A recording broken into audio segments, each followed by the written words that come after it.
What's going on, everybody? It's Jeff. Welcome back to the channel. In this video, I'm going to be discussing 4 different stocks that I see that have the potential to double throughout 2021. They are all currently sitting at a pretty good price point. I currently own 3 of them. I plan on adding more to my position as well. Guys, for those of you that are new to the channel, please consider leaving this a thumbs up. It really helps with the YouTube algorithm, as well as hitting that subscribe button to see future content.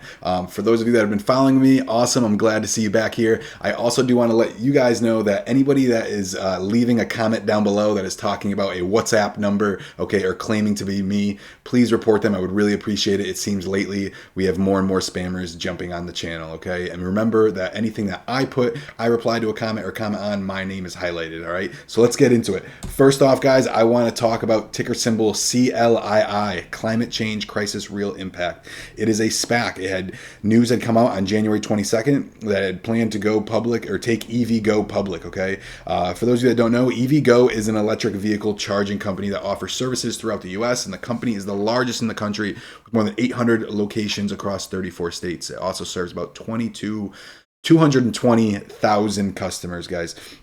A couple things I like about this company is, one, it's in the EV sector, okay, which is going to be great. It's also a main component, which is a charging station, okay. I do believe that the government will eventually be able to bring out more incentives for these EV vehicles to be purchased, as well as at-home charging stations for the retail side, the residential side, as well as the commercial side, giving incentives to companies for them to be putting EV charging stations in their company, okay? So let's take a look at really quickly the chart, guys.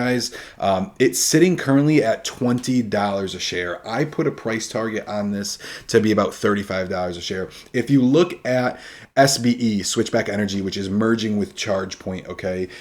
That stock currently right now is sitting at about $37 a share, and it got up to about $44 a share, and it hasn't even merged yet. I would continue to see this one pop pre-merger.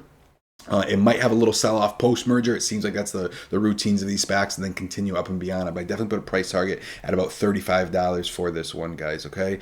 Next one I want to talk about is Sunworks, okay? Sunworks, they announced their preliminary fourth quarter and year-end financial results the other day, which is huge, okay? For those of you that don't know, Sunworks is a provider of solar power and battery storage solutions for agricultural, commercial, industrial, public works, and residential markets.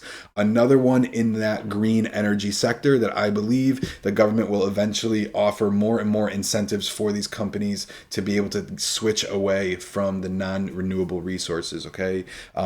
Based on their results, they seem to be doing pretty well. All right, they're growing at a pretty rapid rate, and it's going to continue to grow as well. All right, let's take a look at this chart, guys. Okay, it's another one I kind of like. It did have that pop up, obviously, eventually once the news was kind of released. It was huge. If anybody that got into it at $5, please leave me a comment down below. I didn't get into it, but I do see this at a really good price point. I can consider seeing this one go to as well, about $35.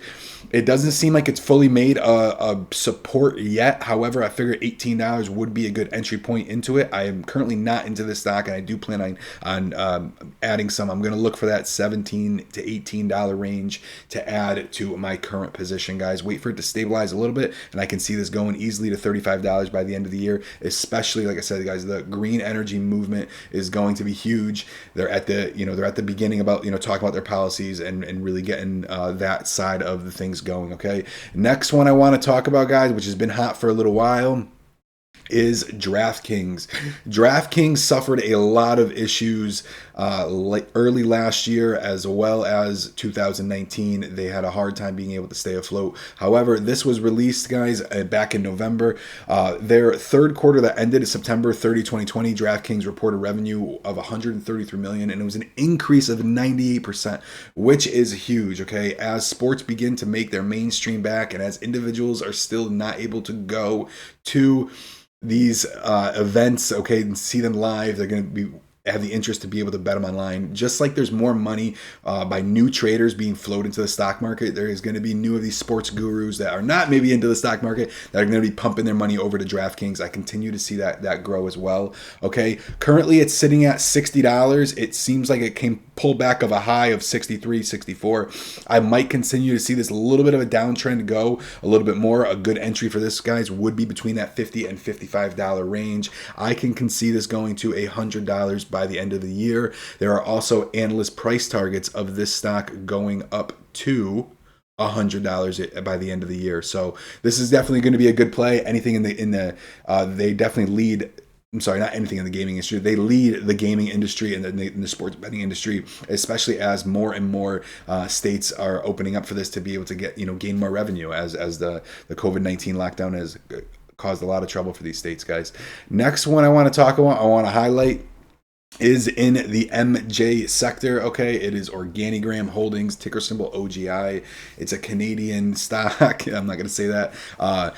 Obviously, one of the biggest issues with these stocks is that they've been hamstrung by regulators at the federal and federal level. Okay, the good news is that Ontario, they've begun opening up new dispensaries at a steady rate. Okay, it helps with their bottlenecks. One thing I really, really, really like about the stock is that, one, it's at a good price point. Okay, and the potential to double is very, very doable. Okay, but more specific, guys, is Organigram. They just have one cultivation site. Okay, instead of opening multiple grow sites, acquiring other businesses, and overextending capacity, Organigram has been exclusively focused on one area. Okay, it allows them to be more nimble in regard to cost cutting, production, and product mix. Guys, one of the big issues with these stocks, okay, that happened in America, especially over years ago, is the supply completely outreached the demand, and when that happens, the only thing to happen is you're undercutting prices, making your margins much, much smaller.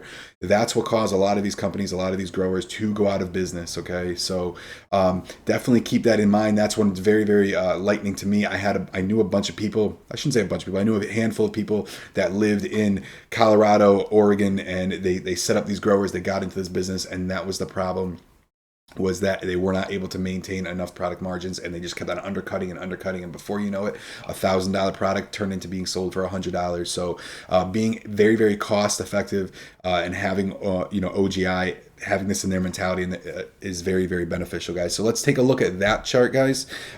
It's taken up a huge spike. Don't forget, because this sector took a huge spike the past couple of days, and it did some really good pullbacks. I do see the $3.50 to $4 range as a really good price point. I would wait for a little bit of the hype and the momentum to kind of cool off a little bit. You don't want to get caught with your pants down and like it. You look at Tilray, that happened the other day. I mean, it just took a huge hit based on it. Yeah, look at this. This guy's was like over 50%. But OGI is at a much better price point, and the chance of it seeing that double is definitely there. So there's still hype on this sector. There's still momentum. I can see more and more regulations getting passed when it comes on our side, and again, we are looking for other ways to get that tax revenue, especially with the effects of COVID-19. Guys, all of the effects of COVID-19 and the lack of revenue that these states got, as well as having to dish out these funds to places of business like restaurants and so forth, they're going to be hurt for years and years and years and years down to come. So being able to switch that over and getting this tax revenue would be huge for this industry as a whole, and I do see OGI playing a good factor in this. So guys, that's it for this video. I hope that's given you 4 different ideas. Take a look at it, do your own due diligence. Okay, let me know your thoughts. Let me know if you got into any of these stocks at an earlier pace. I would love to hear your thoughts. Please consider leaving a thumbs up and subscribing. We'll see you in the next one.